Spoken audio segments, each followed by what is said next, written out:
இசையமைப்பாளர் இளையராஜா விவகாரம் தொடர்பாக ஆண்டாள் கோயில் செயல் அலுவலர் தற்போது விளக்கம் அளித்துள்ளார். கோயில் கருவறை முன் உள்ள அர்த்த மண்டபத்தில் ஜீயர்கள் தவிர வேறு யாருக்கும் அனுமதி கிடையாது என தற்போது விளக்கம் அளித்துள்ளார். இளையராஜா வெளியேற்றம் குறித்து கோயில் நிர்வாகம் சார்பாக செயல் அலுவலர் தற்போது விளக்கம் அளித்துள்ளதை அண்மை செய்தியாக பார்த்து வருகிறோம். கூடுதல் விவரங்களை செய்தியாளர் செந்தில்குமார் வழங்க கேட்கலாம். வணக்கம் செந்தில்குமார், கோவில் தரப்பில் என்ன விளக்கங்கள் கூறப்பட்டுள்ளது? கூடுதல் விவரங்கள் என்ன?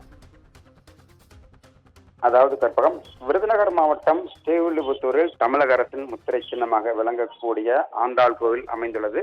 இந்த கோவிலில் முன்புறமாக உள்ள கொட்டகை பகுதியில் இசையானி இளையராஜா இசையமைத்து வெளியான திவ்ய பாசுரம் நாட்டியாஞ்சலி என்ற நிகழ்ச்சி நேற்று நடைபெற்றது.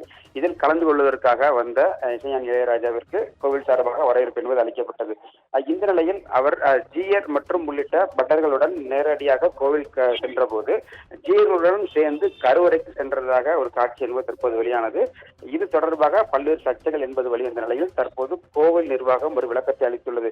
குறிப்பாக கோவில் அர்த்த மண்டபம் என்று சொல்லப்படக்கூடிய பகுதியில் உற்சவர் நிரந்தரமாக வைக்கப்பட்டிருப்பதால் அங்கு ஜீயர்கள் மற்றும் பட்டர்கள் தவிர யாரும் அனுமதி கிடையாது. இந்த தகவல் தெரியாமலே இளையராஜா உள்ளே சென்று விட்டார். ஜீயர் அவர்கள் இளையராஜாவின் திரைத்துடன் அவர் பக்தர்களை போல வெளியே வந்து உரிய மரியாதைகளை ஏற்றுக்கொண்டார் எனவும் இது சாதாரணமான வழக்கமான ஒன்றுதான் எனவும் கோவில் நிர்வாகம் தரப்பு தெரிவிக்கப்பட்டுள்ளது.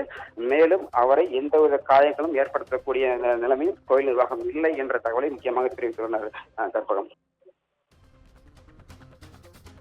கூடுதல் விவரங்களுக்கு நன்றி செந்தில்குமார்.